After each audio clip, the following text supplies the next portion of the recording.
May babala ang LTFRB sa grupong piston na nagkasa ng tigil pasada sa Lunes, November 20.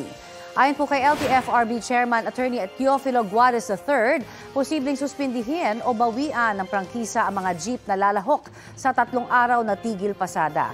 Ang transport strike taliwas umano sa usapan ng gobyerno at PUV operators at drivers na pribilehiyo ang pagkakaroon ng prangkisa.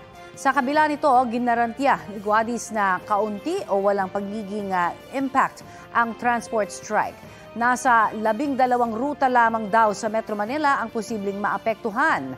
At kaugnay po nito, naglabas na ng special permit ang LTFRB para sa mga jeepney na papasada sa apektadong ruta.